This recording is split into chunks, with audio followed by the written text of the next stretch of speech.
Bueno, entonces, estamos en la segunda parte del encuentro sincrónico del jueves 11 de noviembre.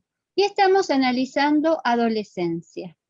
En la primera parte estuvimos viendo fundamentalmente lo que se llaman las tres tendencias básicas o las tres características. Nosotros en esto seguimos a un investigador que es Kurt Meinel y que él plantea estas tres características centrales de la adolescencia, que son la manifiesta diferenciación específica sexual, es decir, cómo se diferencia el rendimiento motor de varones y mujeres; la individualización progresiva, es decir, cómo cada uno va logrando encontrar en sí cuáles son aquellos aspectos salientes y que se destacan, y cuáles son aquellos aspectos que, digamos, son sus debilidades. Y la estabilización creciente es cómo cada uno de nosotros, superado el segundo pico de crecimiento y toda la alteración coordinativa que esto provoca, cómo alcanzamos una muy buena segunda etapa de aprendizaje motor. Algo que yo quería que compartiéramos, a ver si lo tengo aquí a mano, antes de que avancemos con, ahí lo tengo, a ver acá, esto. ¿Qué me parece que es interesante tener en cuenta? Es, ¿se está viendo? Sí, sí. Bien. Sí, sí. Bueno, esto que es los cambios que se dan en las mujeres adolescentes y en los varones adolescentes. Fíjense que nosotros dijimos que había caracteres sexuales secundarios en las nenas cuando entraban en la pubertad, y que hay otras características que se dan ya confirmada la menstruación. Por ejemplo, el acné no es puber. Es difícil que nosotros encontremos un puber con granitos en la cara. El acné es propio de la adolescencia, ¿no? Y que va acompañando este proceso de maduración sexual que se acentúa durante la adolescencia, y que tiene que ver con esta madurez de las glándulas sebáceas. Entonces, el acné, tanto en mujeres como en varones, suele ser propio de la adolescencia, y por ejemplo, en el caso de las mujeres solemos tener mayor cantidad de acné, por ejemplo, de acuerdo con los ciclos menstruales, es decir, de acuerdo con el ciclo hormonal. La cuestión de los olores, si bien los púberes empiezan a tener mucho olor en las glándulas sudoríparas y bueno, y por supuesto en los órganos sexuales, el aumento de los olores corporales se hace más manifiesto también en la adolescencia.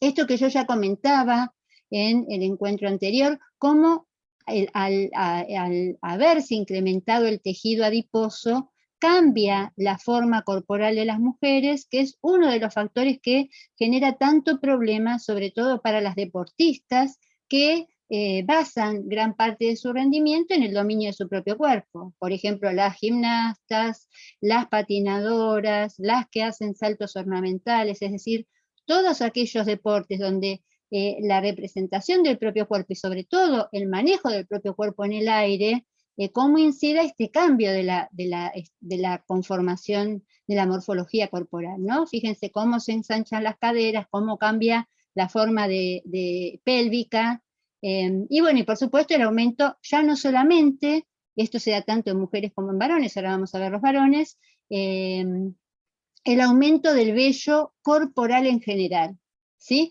Empiezan a aparecer vello en los brazos, en las piernas, y bueno, en los hombres empieza a aparecer vello en el pecho, la barba es adolescente, no es puber. Lo que puede aparecer en la pubertad es un poco de vello en el bozo, no acá en el bigote. Bien, y todo esto producto del aumento del tejido adiposo como consecuencia del aumento de la producción de estrógenos.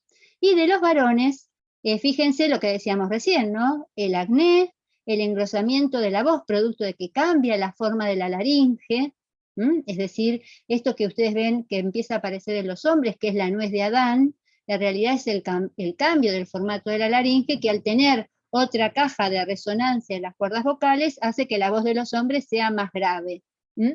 Los olores corporales que ya lo señalamos, el vello y la barba, el vello corporal, ¿sí? Empieza a aparecer vello, como decíamos recién, en el pecho, y bueno, mucho más vello inclusive en el caso de los varones que de las mujeres, y también esta idea de la composición corporal que habíamos señalado, como aumenta el diámetro biacromial, es decir, los hombres tienen esta forma de trapecio con mayor desarrollo de la masa corporal hacia los hombros, y más angosta la cintura y la cadera. Bueno, y por supuesto la cantidad de centímetros que crecen los varones, que es aproximadamente más de 25, y las mujeres aproximadamente solo 25. Y antes de comenzar, quería, para que después nos pudiésemos meter de lleno en, quería retomar algo acá de estabilización. Bueno, respecto del procesamiento de la información, recuerden que no tenemos acento ni en la pubertad ni en la adolescencia, sino que lo que estamos haciendo acá es marcando las características que tiene cada uno de los momentos de procesamiento de la información, pero que no hay predominios, porque el predominio va a estar marcado por el tipo de deporte que hagamos, lo que no quiere decir que podamos caracterizar qué pasa con la percepción en cada uno, la percepción, la decisión, la ejecución y la retroalimentación, tanto en la pubertad como en la adolescencia. Yo lo que quería, a ver, antes de, esto ya lo señalamos también, la idea de cómo va cambiando la percepción, lo señalamos la última semana. Yo lo que quería era centrarme en esta cuestión de que planteó Nicolás al principio, creo que fue Nicolás, respecto de la coordinación, ¿sí?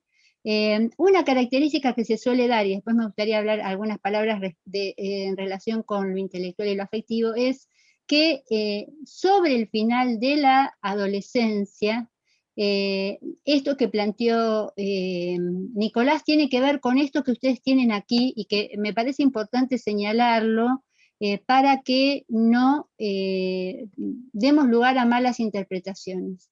Las mujeres alcanzan su capacidad máxima de rendimiento motor en general, tanto coordinativo como condicional, sobre el final de la adolescencia.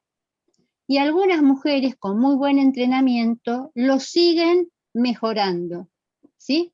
Es decir, que la capacidad coordinativa y la capacidad condicional de las mujeres alcanza su máximo potencial sobre el final de la adolescencia, es decir, alrededor de los 19, 20 años.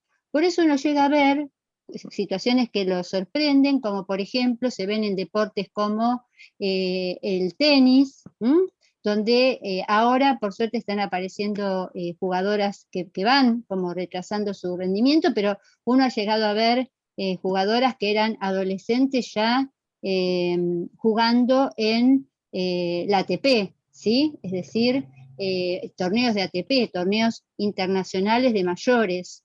Inclusive hubo toda una época con una serie de jugadoras, Mónica Seles, Martina Guinguis, bueno, jugadoras que eran muy jóvenes, que llegaron a ser número 1, inclusive ahora. Osaka no sé cuántos años tiene, me parece que tiene 20, ¿no? La que Naomi, la que inclusive se bajó de los Juegos Olímpicos. Es decir, que hay determinados deportes donde las mujeres están alcanzando su máximo potencial sobre el final de la adolescencia. Cuando lo que ustedes van a leer para la semana próxima es que en general se espera que la etapa de los récords del máximo rendimiento motor sea en la adultez inicial. Y esto está dado porque las mujeres también tenemos un inicio de la madurez sexual anterior al de los varones. Y algo que ustedes van a leer para la semana próxima es el riesgo que esto representa, sobre todo para las mujeres sedentarias. ¿Por qué? Porque algo que suele pasar es que, dejo de compartir porque los quiero ver y después vuelvo a mostrar algo más, algo que suele pasar es que puede haber un descenso brusco del rendimiento motor al final de la adolescencia y sobre todo en la adultez inicial de las mujeres sedentarias. Entonces, es necesario que todos sigamos haciendo actividad física a lo largo de nuestra vida. Todos, todos. Y vamos a ver que a medida que vamos envejeciendo, cada vez tendríamos que hacer, en lugar de menos, más actividad física. Así como la Organización Mundial de la Salud dice como mínimo 1 hora de actividad física moderada e intensa en niños, también lo dice 1 hora de actividad física moderada e intensa en viejos. Cuanto más viejo, más necesidad de actividad física diaria. Y luego, no son viejos, profe, son adultos mayores. No, Camila, son viejos. En esta materia son viejos, porque nosotros llamamos a la etapa vejez. Y algo lo comparto con vos que trabajás con viejos, Camila, más que con nadie, ¿sí? Porque ellos recién están empezando. Ustedes saben que algo que tenemos que hacer entre todos es empezar a quitar el prejuicio y la carga negativa que tiene el concepto viejo. Yo, que cumplí los 60, ya tengo 61, me considero una vieja. Yo entré en la etapa de mi vida que es la vejez. Y lo digo con orgullo. ¿Por qué lo digo con orgullo? Porque hay un montón de gente de mi familia que no llegó a mi edad. Y además porque, más allá de la edad que tengo, puedo seguir haciendo las cosas que son valiosas para mí. Considero que tengo todavía un envejecimiento saludable y voy a tratar de preservarlo todo el tiempo que pueda, porque para eso trabajo, ¿sí? Y quiero empezar por mí. Entonces, creo, Camila, porque también esto lo vamos a ver cuando veamos el último tema de esta materia, que es la vejez, que mucha gente vieja, no quiere ser llamada vieja. ¿Por qué no quiere ser llamada vieja? Y entonces empiezan a usar todos los eufemismos sabidos y por haber, ¿no? Eufemismo es cuando uno usa una palabra para decir otra, y en realidad porque tiene prejuicios y no quiere decir esa palabra. Entonces empieza a hablar como ahora, ¿no? Que uno ve por las redes, yo que estoy todo el día mirando cosas y recibiendo cosas que tienen que ver con los viejos, me llegó la tarde, la segunda juventud, la juventud prolongada. No, ninguna juventud prolongada. Yo tuve una juventud a los 20, ahora tengo la vejez. Y lo que tengo que aprender con mi vejez es a disfrutarla tanto o más, porque además no todo el mundo, los que superamos los 60, nos tenemos que sentir orgullosos de superarlos, ¿sí? Entonces, por eso te lo digo, Camila, porque vamos a trabajar por eso, y vos me tenés que ayudar, vos nos tenés que ayudar, Camila. Vos tenés que convencer a los viejos que van a tus talleres de que está bien que los llamemos viejos, y que no es porque lo hacemos afectivamente, y no. Y mentira que viejos son los trapos. Las personas también son viejas. Y son valiosas porque son viejas. ¿Sí? Y por supuesto que si hacen cosas buenas, mejor, pero yo soy, o sea, no sé si se entiende, no tengo que inventarme.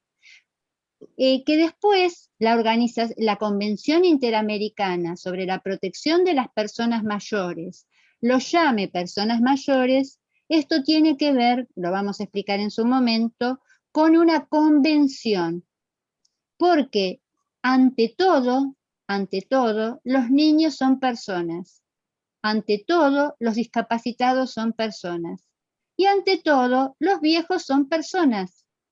Que a alguien se lo reconozca como persona es reconocerlo como sujeto de derechos, ¿sí?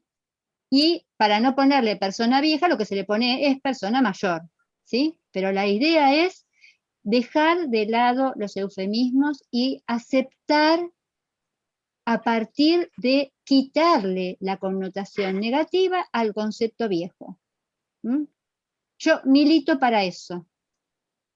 Milito para que usemos no solamente en el ámbito académico el concepto viejo, sino que cada uno de los que llegamos a la vejez, les demostremos a ustedes, los que todavía vienen, que se puede ser viejo y tener una buena vejez.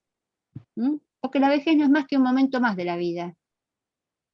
Bien, entonces, eso, Camila, vos nos tenés que ayudar, porque vos estás todo el día con los viejos. Bueno, así que...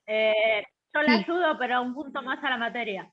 Ah, siempre, siempre especulando, Camila, siempre especulando. No, vos nos tenés que ayudar porque a diferencia de todos ellos, que muchos de ellos que Mario y no sé si algún otro más está trabajando con viejos, vos estás todo el día trabajando con los viejos en tus talleres. Así que bueno, entonces vamos a volver a el tema de la adolescencia. Los adolescentes es a los primeros que, porque saben que en realidad el prejuicio que tenemos, ya que estamos, vamos a meternos de lleno en ese tema, ¿no? Estábamos hablando recién de el rendimiento motor y ahora vamos a hablar, a ver, de una de las dimensiones del rendimiento motor que es muy importante, que es el desarrollo intelectual. Justamente es a partir de la pubertad y de la adolescencia donde se empiezan a construir los prejuicios respecto de la vejez. ¿Mm? ¿Por qué? Porque para poder construir un prejuicio, para poder construir un estereotipo, es decir, una idea, uno tiene que tener la capacidad de abstracción. Y esto no se da en los niños. Ustedes fíjense que es muy difícil que los nenes discriminen a un viejo. Todo lo contrario, los nenes hay un viejo, van, se le acercan, lo agarran, se le suben a upa, le piden cosas, juegan, los escuchan, ¿sí? En realidad la discriminación hacia los viejos, el sentir que los viejos son inferiores, es una construcción cultural que se da a partir de un pensamiento operatorio formal, que es propio de los púberes y de los adolescentes. Entonces, justamente en esta edad es cuando uno más tendría que empezar a trabajar para evitar que se formen esos preconceptos. Entonces, ¿qué pasa con los adolescentes? Los adolescentes lo que van a lograr es afianzar el pensamiento operatorio formal. Es decir, vamos a volver a compartir, así lo vemos y nos queda más, estamos ahí, esto es adolescencia, sí, compartir. Ah, esperen que cierro este otro primero porque lo debo tener abierto. Ahí está, si no, no me lo voy a dejar compartir. Bueno, fíjense entonces, vamos a ir aquí, desarrollo intelectual, compartir, a ver si me deja. Ahí está, no, diferenciación específica sexual. Aquí no, así abro directamente, ahí está. Bueno, compartir. Fíjense que algo muy importante que dijimos que se iba a empezar a dar, pero que es central en este momento, son esos dos conceptos que ustedes leen aquí abajo. Anticipación y atención selectiva. ¿Qué es la atención selectiva? Esto es algo que se va a dar producto de todo, si ustedes estuvieron viendo los videos sobre esta psicóloga Toralba que habla del cerebro adolescente, deben haber leído que una característica del psiquismo y fundamentalmente del cerebro, más que del psiquismo, del cerebro durante la adolescencia es que se da una poda neuronal. ¿Qué quiere decir una poda neuronal? Que se descartan todas aquellas conexiones de dendritas y de neuronas que no se utilizan. Y esto, en lugar de ser perjudicial para los adolescentes, es beneficioso. ¿Por qué? Porque una poda cumple la misma función que cumpliría en un árbol. Por eso se usa el sinónimo de poda. ¿Qué quiere decir poda? Creo que está aquí también. A ver si lo tenemos en este o está más adelante. Esperen, o lo tenemos en, no, lo tenemos en, quedó en el de adolescencia, en el de pubertad, bueno, no importa, lo busca, después en todo caso si tengo un tiempo, si no lo buscan ustedes en el de pubertad, ¿sí? Esa diapositiva está en pubertad. Poda quiere decir que, al igual que si fuese una planta, el cerebro lo que va haciendo es, va eliminando esas conexiones entre las neuronas para que las neuronas que sí se están utilizando funcionen y compartan entre ellas cada vez de manera más óptima la información. Por eso es tan importante el aprendizaje, porque justamente lo que hace el aprendizaje es reforzar las conexiones entre las neuronas. Y cuanto más uno estudia y más uno reafirma o lee sobre un tema, más se van consolidando esa información y ese aprendizaje sobre ese tema. Desde esa perspectiva, eso que puede servir quizás para el aprendizaje de otros aspectos, esa capacidad que tiene el cerebro de mejorar el procesamiento de la información es el que va a permitir, además, que por un lado los sujetos puedan, respecto de la percepción, poder focalizar en aquello que es importante.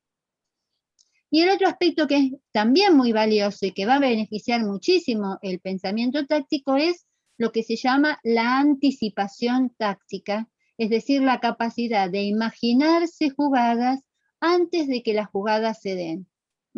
Es decir, apenas cuando uno mira un gesto, esto que seguramente ustedes deben haber visto desde la praxeología motriz, desde lo que es la comunicación y los praxemas y los gestemas, cuando uno está jugando, cómo uno a partir de algunas señales, de algunos movimientos, uno puede anticipar, es decir, construir, imaginarse, todo aquello que puede llegar a pasar en una situación de juego.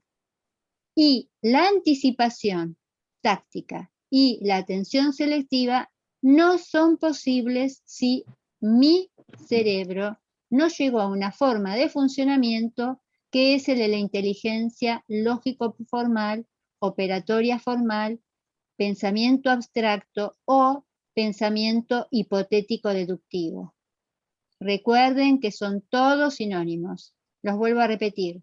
Inteligencia lógico-formal, pensamiento o inteligencia operatoria formal, pensamiento abstracto o pensamiento o inteligencia hipotético-deductiva. Todos sinónimos. Estamos diciendo de 4 formas distintas lo mismo. Profe, ¿puede ser que también se llame operaciones proporcionales? No, esa forma de la proporcionalidad es una forma de establecer relaciones entre cosas, pero no, o sea, es un tipo de operación formal, pero no es que yo pueda decir que todas las operaciones formales son proporcionales. No sé si se entiende. ¿Sí? Sí. Porque es una forma, una operación de hacer proporciones, de que esto es equivalente a esto, que es lo típico por ejemplo, cuando uno hace fracciones y demás, es una forma, una expresión del pensamiento operatorio formal, pero no es la única forma, o sea, no es la única expresión de una operación formal.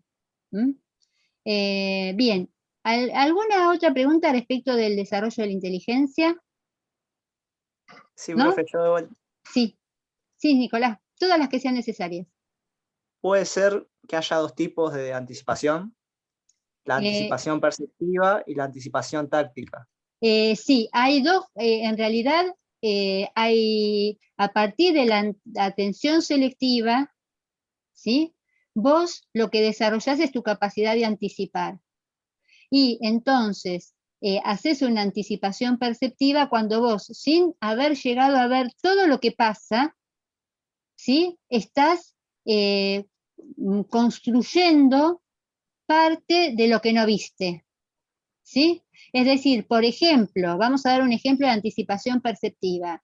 Un compañero tuyo hace un movimiento con el tronco, tiene las piernas en un determinado lugar, pero hace un movimiento con el tronco sin que haya llegado a concretarla, y vos anticipás perceptivamente que eso que estás viendo te parece que va a ser una finta, ¿sí? O venía para un lado y de pronto te va para el otro, te parece que lo que va a hacer es un amague.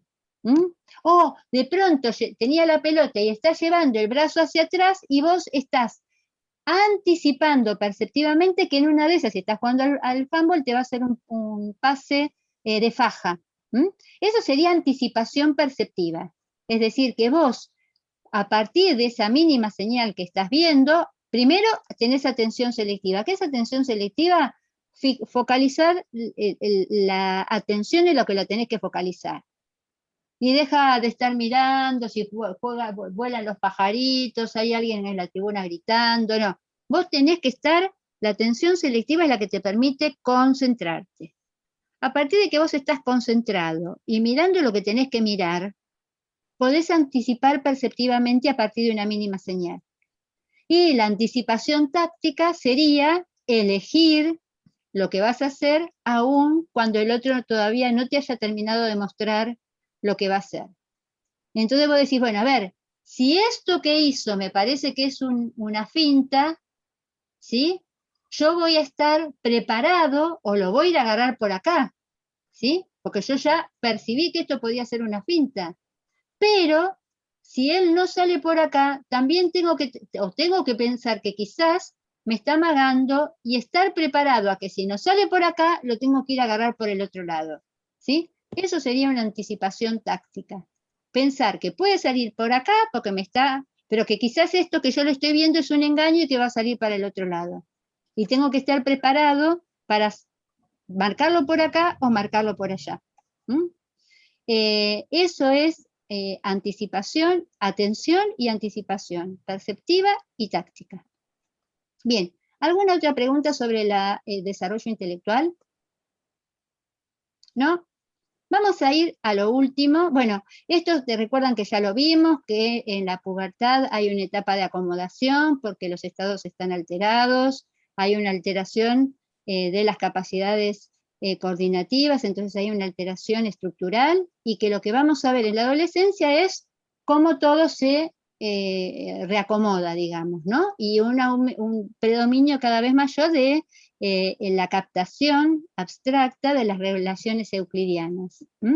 Recuerden que el espacio euclidiano es el espacio abstracto, el espacio que yo construyo en mi representación del espacio, pero que es difícil ver el espacio euclidiano en aspectos concretos.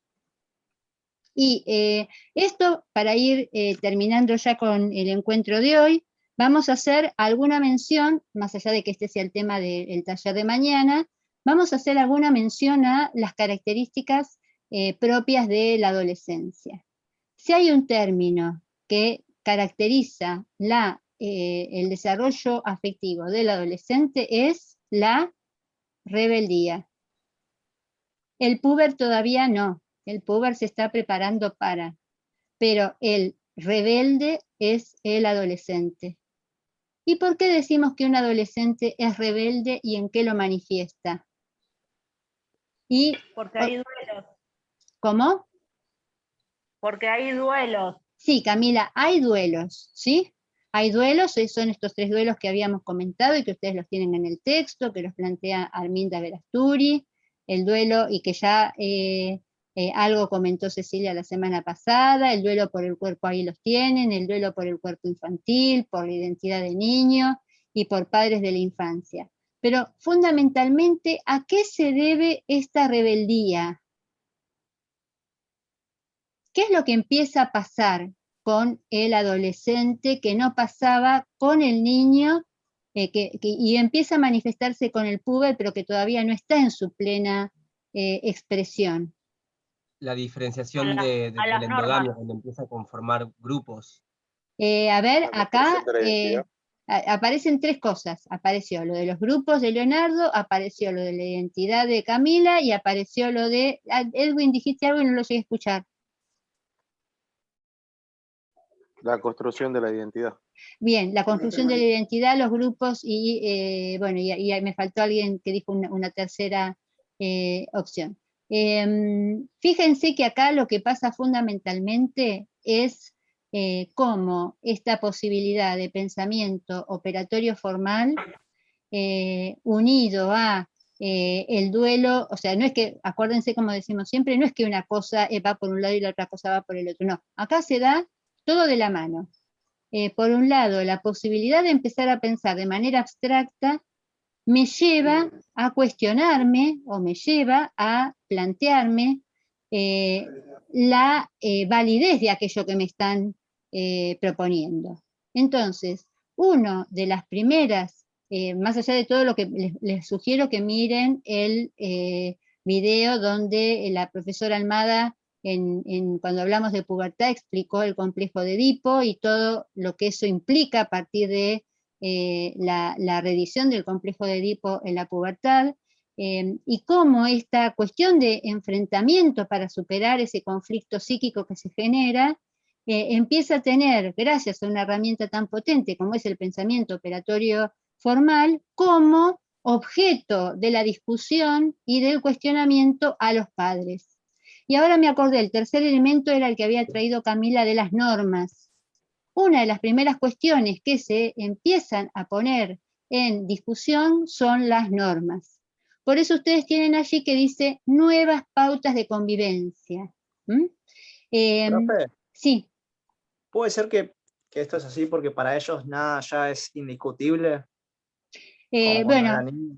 pues justamente, Nicolás, eso es producto del pensamiento operatorio formal y también de algo que empieza a darse, que cuando uno es chico no lo cuestiona, que es empezar, cuando uno sale de la familia, donde se empieza a relacionarse con otros compañeros, uno ve que lo que era, en mi casa era blanco-negro, en otra casa es azul y rojo, y a veces es amarillo. Entonces, hay determinadas valores y formas y pautas o normas de funcionamiento que para mí eran verdades reveladas porque por ese respeto unilateral que yo le tenía a mis padres, que a partir de que yo tengo una herramienta como es el pensamiento operatorio formal que me permite cuestionarlo, uno de los objetos de mi cuestionamiento va a ser ¿por qué? ¿Por qué tengo que volver temprano? ¿Por qué y para qué tengo que estudiar? ¿Por qué no puedo faltar a la escuela? ¿Por Y qué ahí no? empieza un desacople de la familia. Ahí empieza el desacople de la familia y ahí empieza, lo primero que haces es cuestionar todas las pautas de convivencia de tu propia familia. Ahí empieza una permanente discusión, sobre todo con tus papás y las figuras de autoridad, porque bueno, en tu casa te peleas con tus papás, en la escuela te peleas con el preceptor y con el profesor, y en el club te peleas con el entrenador, ¿no? Es decir, discutís la autoridad. Y a veces las discutís porque querés fundamentos y a veces las discutís por discutir, porque querés demostrar, o sea, no es un proceso un mecanismo que vos hagas de manera consciente, pero sí lo que vos querés es demostrar que tenés una herramienta poderosa para discutir. Y sobre todo lo que los adolescentes ven y les encanta es discutir la contradicción, ¿no? Vos me decís que no fume, pero vos fumás. Vos me decís que no tome, pero vos tomás. Vos me decís que haga actividad física, pero sos obeso. Vos me decís que tengo que ir a estudiar porque si no, no voy a conseguir trabajo y vos hace 2 años que no tenés trabajo. ¿Sí? Que bueno, entonces uno podría decir, está bien, hay una contradicción ahí, pero ese papá que hace 2 años que no trabaja, no es porque no quiere trabajar, porque no consigue trabajo, y lo que le está queriendo hacer entender a su hijo es que si él con estudio no está consiguiendo trabajo, alguien sin estudio va a tener menos posibilidades de conseguir trabajo. Pero cómo ese hijo empieza a poner en tela de discusión estas pautas de convivencia. Entonces, lo que hay, por sobre todas las cosas, como se ve allí, es una crisis de los sistemas de referencia. ¿Qué son las crisis de los sistemas de referencia? Estos valores, ¿sí? O contradicciones que los adolescentes empiezan a encontrar, ¿no? A ver, para irme ahora, ¿no? Vuelve la presencialidad, para irme de la escuela necesito que mi papá firme, pero el domingo con 16 años voy a votar, ¿no? Bueno, y esto es, a ver, me tiene que venir a buscar a alguien si me quiero ir antes, pero puedo elegir el futuro político, quién va a regir los futuros o quiénes van. El domingo vamos a elegir a ver quiénes van a discutir en diputados y senadores las leyes que nos van a regir a todos. Bueno, estas cosas que antes no se daban, porque no había, para eso uno necesita un psiquismo que pueda pensar de manera abstracta. Entonces, se discuten las pautas de convivencia, se discuten los valores, se discuten los sistemas de referencia, y esto genera lo que se plantea como un conflicto generacional, ¿no? Todo lo que dicen mis viejos no entienden nada, nos convertimos de los ídolos en las brujas cachabachas y los idiotas, los padres los idiotas y las madres en las brujas. ¿Qué tenemos que hacer ahí los adultos? Que este es el problema, y quizás es la dificultad para quien todavía está transitando la adolescencia cuando asume un rol de autoridad con otros adolescentes, ¿no? Hay que entender que los adolescentes lo que necesitan es un marco de normas claro, que se pueda, en lo posible se pueda acordar, y que si no se puede acordar, entiendan por qué se llega a ese límite, y hay cosas que no se pueden hacer, porque además ustedes leyeron, y si no lo leyeron, lo tienen que leer de Tora Alba, y si no tienen que escuchar el video, que por eso lo subimos porque es muy claro. Todavía el área del cerebro que controla los impulsos y que precisamente me permite planificar y tener en claro esta posibilidad de definir qué está bien y qué no está bien, es el lóbulo frontal y prefrontal, que está en proceso de mielinización. Y eso es lo que hace que el adolescente no solamente sea rebelde, sino que se ponga en actitudes de riesgo, que pueda llevar dejo de compartir que los quiero ver, de riesgo, que pueda llevar a justamente a situaciones bueno, esto que ustedes también leyeron de Nacio, ¿no? De infligirse riesgo, de ponerse en situaciones que pueden representar un mal para él o para terceros, ¿no? Entonces, esa es quizás uno de los aspectos más complejos de la adolescencia, que es la rebeldía, entendiendo que luego, con la maduración del cerebro, esta cuestión impulsiva, omnipotente, todopoderosa, de no medir los riesgos, e inclusive de ponerse en situaciones que lo ponen en riesgo él y de autodestrucción, cuando el cerebro vaya madurando y encuentre al mismo tiempo un grupo social que lo contenga, va a poder ir saliendo de esa situación, ¿no? Y al mismo tiempo, quizás algo que también tiene como, eso que puede ser una faceta compleja del adolescente, también el hecho de que el adolescente haya logrado cierta estabilidad, más allá de su faceta cuestionadora, rebelde y demás, sí puede, por ejemplo, cuando se plantea un objetivo, tiene todo este aspecto tan valioso de los adolescentes, que es el idealismo, la mirada hacia la posibilidad de cambio, de no aceptar las cosas porque sí, de, bueno, esta fuerza y este empuje que es tan valioso, por ejemplo, que uno ve, ¿no? Cuando los adolescentes empiezan a militar por el cambio climático, contra la pobreza, y bueno, se suman, es la época donde en general uno se suma a la militancia, empieza a adoptar una determinada ideología. Bueno, es también un momento muy interesante para quienes trabajamos o nos asumimos el desafío de trabajar con adolescentes. Es realmente una etapa, bueno, si uno tiene en claro, ¿no? Hay que tener muy en claro cuál es el rol de la autoridad en la adolescencia, y bueno, cómo la necesidad de los límites y del rol. Y de como padres ni les cuento la dificultad de los padres, ¿no? De ser coherentes, de poner los límites y de entender que hay que acompañar a esa persona que está en plena formación y que ese momento de rebeldía hacia nosotros es necesario. Bien, preguntas. Si no, ya estamos casi por terminar. ¿Preguntas? Profe, sí. ¿La rebeldía se da en todos los casos? No, hay casos en que no. Y hay casos en donde es más acentuada y bueno, y también tiene que ver con características personales, ¿no? Y también cuánto el entorno te es favorecedor, ¿no? O sea, es una característica esperable. De la misma manera que no todos los adolescentes son autodestructivos, ni todos los adolescentes son agresivos, ni todos los adolescentes, no hay todos. No hay un todos. No se puede generalizar en nada en ningún momento. En todo momento lo que estamos diciendo es, puede haber conductas, y en general, si hay una característica que es bastante común, es la rebeldía. ¿Sí? Pero no puedo decir, sí, todos los adolescentes son rebeldes, todos los adolescentes son autodestructivos, todos los adolescentes son contestatarios. No. Es una característica esperable. Y como es una característica esperable, hay que prepararse para y ver cómo acompañarlo. Porque yo leí, profe, que no lo leí, lo leí de otro lado. Sí. Que si esta rebeldía no se da en el momento que se tiene que dar, se puede dar más adelante.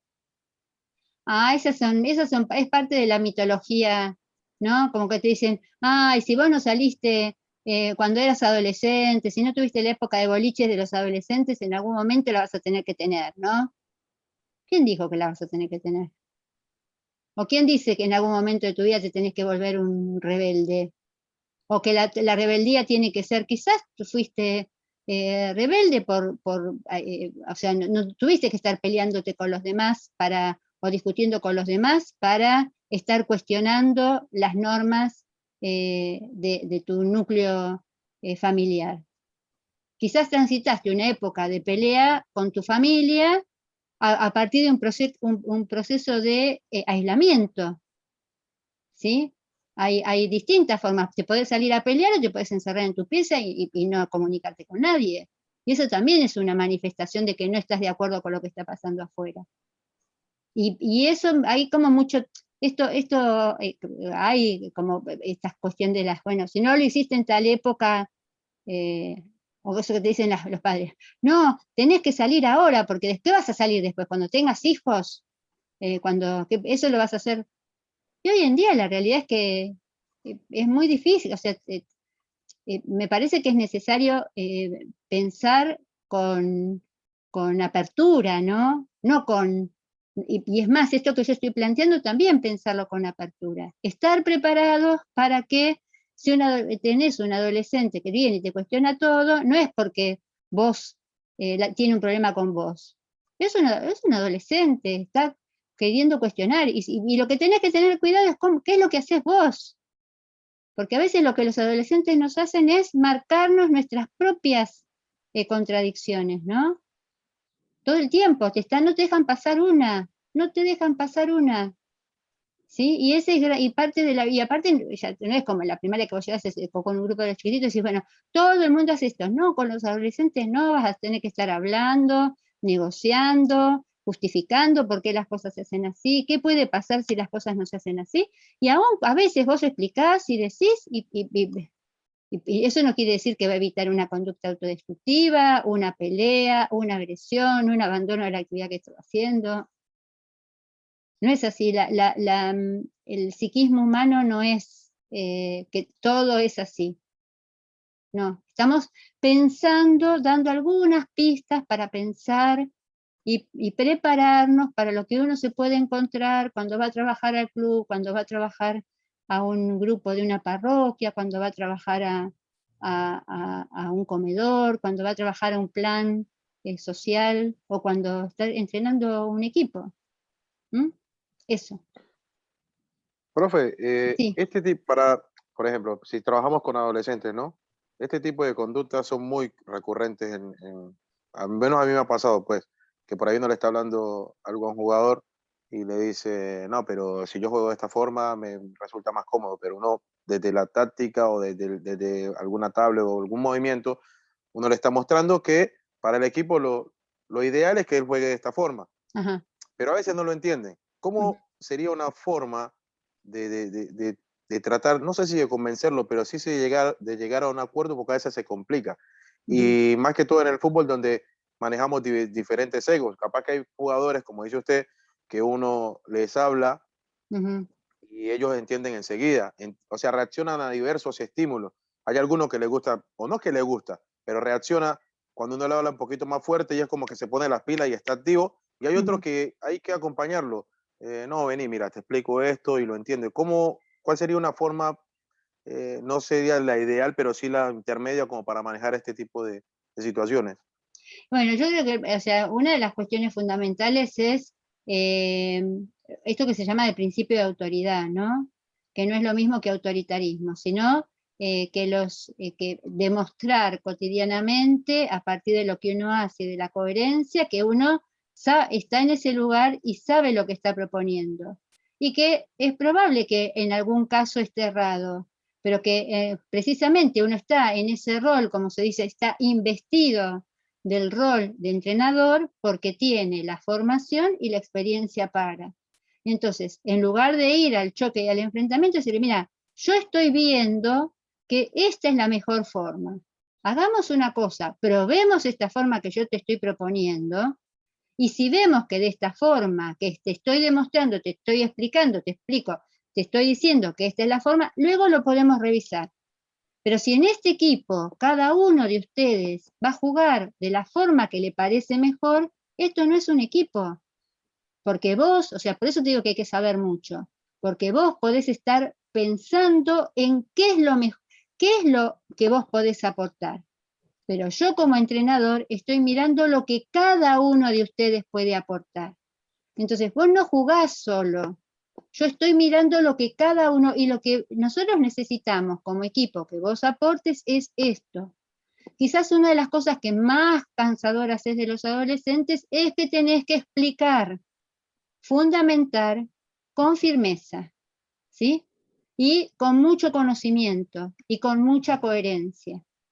Es desgastante. La realidad es esa. Pero bueno, lo tenés que hacer. Lo tenés que hacer. Porque si no, después cuando entra a la cancha va a hacer lo que se le cante. Y seguramente No, les va a ir. de hecho, o sea, yo porque siempre trato de ir de dialogar, ¿no? Y al que el jugador que por ahí no acata, obviamente que va al banco y viene otro.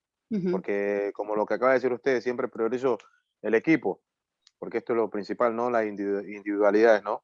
Entonces, pero ¿qué pasa? Yo me refería más allá, por ahí en la cancha le digo, mira, hace esto, pero por tendencia, no por rebeldía, porque a veces lo hace por tendencia de ellos mismos, termina saliéndose del sector que le digo, y se lo volvés a explicar, se lo volvés a fundamentar y todo eso. Digo, ese diálogo, ¿cómo debería ser? No solamente en cuanto a la fundamentación que lo hago, mostrándoselo desde la táctica, desde la posición del campo y demás, sino ese diálogo donde a veces el jugador, no sé, como que no entiende. Y parte de eso, Edwin, es esperable, porque para precisamente esa capacidad de planificación tiene que ver con la inmadurez de su lóbulo frontal. Puede ser que en algunos casos no necesariamente sea por una cuestión de rebeldía, sino porque todavía no logra hacer ese clic para. No por nada, vos fíjate que, a ver, ¿cuándo empieza a jugar en primera un jugador? Hoy en día acortan los tiempos, claro. Sí, acortan los tiempos, pero en realidad vos empezás a ver que un jugador rinde a partir de los 22, 23, 24 años. Y es casual que sea en ese momento, no, porque es cuando justamente su lóbulo frontal, que es el que planifica, decide, regula los impulsos, empieza a estar más maduro. Y es más, se calcula que un cerebro está completamente, o sea, completa su maduración a partir de los 25 años en adelante. Entonces, es propio esa cosa de no escucharte o de impulsiva, o de salir o hacer su propio juego, es propio también de su inmadurez. Seguramente debe haber, o sea, lo que vos tenés que diferenciar, que eso quizás es lo más difícil, si no puede, o vos te das cuenta que puede y no quiere. Entonces, con el que no puede, vos te das cuenta que quiere, pero no puede, que se termina yendo y te dice, ay, pero discúlpeme, Edwin, no me di cuenta, ¿sí? O el que te está desafiando. Y bueno, y ahí vos tendrás que ir viendo con cada uno, porque por eso te digo, tampoco hay receta. Hay alguno que sale a correr y cuando está en la mitad del partido, pum, se fue y se olvidó de todo porque no le da, y otro que la tiene re clara y te desafía a vos, te desafía a tu autoridad, desafía lo que le dijiste. Es difícil, es difícil. Lean, lean y lean, porque cuanto más lean, no solamente de técnica del fútbol, ni de táctica del fútbol, ni del voleibol, ni del handball. Cuanto ustedes más lean de desarrollo motor, de psicología del adolescente, mejores entrenadores van a ser, porque ustedes están entrenando a personas. Entonces lo que tienen que saber es de qué le pasa a la persona en ese momento de su vida. Por supuesto que cuanto más sepan de deporte, también mejor van a poder entrenar. Pero tienen que saber de lo afectivo, de lo intelectual, además de lo biológico, de lo motriz, del aprendizaje. Por eso nosotros insistimos tanto en esta mirada holística, global, integral, porque es lo que en última instancia te va a permitir. Es más, inclusive esto no solamente pasa con los deportes sociomotores, te pasa también con los deportes psicomotores, ¿sí? ¿Qué necesita cada deportista? Bien, 3:35, preguntas, no es cierto. Nadie más tiene ninguna pregunta para hacer. Mario se ríe y Leonardo también. Nadie tiene ninguna pregunta para hacer, así que vamos a dejar de grabar.